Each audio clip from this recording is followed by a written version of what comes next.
ಶಾರದಾಂಬೆ ಜಗದ್ಗುರು ವಂದೇ ಮಾತರಂ. ವೇದಿಕೆ ಮೇಲೆ ಆಸೀನರಾಗಿರುವ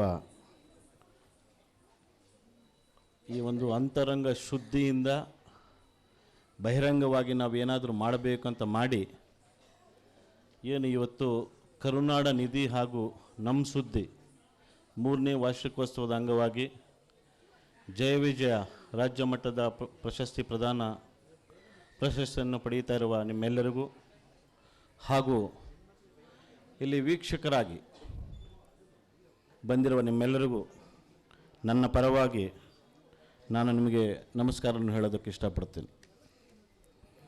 ಹಾಗೆ ಕರುನಾಡ ನಿಧಿ ಅಂದರೆ ಕರ್ನಾಟಕದ ಋಣವನ್ನು ನಾನು ತೀರಿಸ್ತೀನಿ ಅಂತ ಹೇಳುವ ಒಂದು ಪತ್ರಿಕೆಯ ಹೆಸರು ಕರುನಾಡ ನಿಧಿ ಅಂತ ಹೇಳೋದಕ್ಕೆ ನಾನು ಇಷ್ಟಪಡ್ತೀನಿ. ಇವತ್ತು ಬಹಳ ಒಳ್ಳೆಯ ಕಾರ್ಯಕ್ರಮ.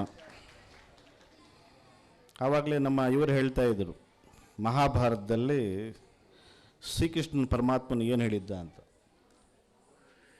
ನಾನು ಮಹಾಭಾರತದ ಬಗ್ಗೆ ರಾಮಾಯಣದ ಬಗ್ಗೆ ಈಗ ಹೇಳ್ಕೊಂಡಿದ್ರೆ ರಾತ್ರಿ ಕಳೆದು ಬೆಳಗಾಗ್ಬೋದು. ಭಾರತ ದೇಶದಲ್ಲಿ ಪ್ರತಿಯೊಬ್ಬರು ಇವತ್ತು ಪಂಚಪಾಂಡವರಿಗೆ ಪೂಜೆ ಮಾಡ್ತಾರೆ. ಪಾಂಡವರು ಬಹಳ ಒಳ್ಳೆಯವರು, ಅವ್ರಿಗೂ ಕೌರವರು ಕೆಟ್ಟವರು ಅಂತ ಏನು ಬಿಂಬಿಸಕ್ಕೆ ಹೋಗಿದ್ದಾರೆ. ನಾನು ಬಹಳ ಇಷ್ಟಪಡುವ ಏಕೈಕ ವ್ಯಕ್ತಿ ಯಾರಾದಿದ್ದರೆ ಮಹಾಭಾರತದಲ್ಲಿ ದುರ್ಯೋಧನ ಅಂತ ಹೇಳೋದಕ್ಕೆ ನಾನು ಇಷ್ಟಪಡ್ತೀನಿ. ಎಲ್ಲೋ ಕಿತ್ತೋಗದನ್ನು ಕರ್ಕೊಂಡು ಬಂದು ಅರ್ಧ ರಾಜ್ಯವನ್ನು ಕೊಟ್ಟಿದ್ದು ದುರ್ಯೋಧನ. ಧರ್ಮರಾಜನ ಬಗ್ಗೆ ಬಹಳ ಜನ ಹೇಳ್ತಾರೆ, ದಾನ ಧರ್ಮ ಮಾಡಿದ್ದು ನಾನು ಮಹಾಭಾರತ 13 ಸಲ ಓದಿದೆ, ಎಲ್ಲೂ ನಾನು ಕಾಣಲಿಲ್ಲ, ಕಾಣೋದಕ್ಕೆ ಸಾಧ್ಯವೂ ಇಲ್ಲ. ಈ ಕಾರ್ಯಕ್ರಮದಲ್ಲಿ ಮಹಾಭಾರತದ ಬಗ್ಗೆ ರಾಮಾಯಣದ ಬಗ್ಗೆ ಮಾತಾಡೋದಕ್ಕಿಂತನೂ ಏನು ಇವತ್ತು ನಮ್ಮ ಸನ್ಮಾನವರು ಈ ಕಾರ್ಯಕ್ರಮ ಮಾಡೋದಕ್ಕೆ ಹೋಗಿದ್ದೀರಿ, ಜಯ ವಿಜಯ ಪ್ರಶಸ್ತಿ ಅಂತ ಏನು ಕೊಡೋದಕ್ಕೆ ಹೋಗಿದ್ದೀರಿ, ಇದು ಪ್ರಶಸ್ತಿ ಅನ್ನೋದಕ್ಕಿಂತನೂ ಇದು ಒಂದು ಜವಾಬ್ದಾರಿ ಅಂತ ಹೇಳೋದಕ್ಕೆ ನಾನು ಇಷ್ಟಪಡ್ತೀನಿ. ಮನುಷ್ಯ ಏನಾದರೂ ಮಾಡಬೇಕು ಅಂತ ಬಂದಾಗ ಅವನೇನಾದರೂ ಒಂದು ಸಾಧನೆ ಮಾಡೋದಕ್ಕೆ ಹೋಗ್ತಾನೆ.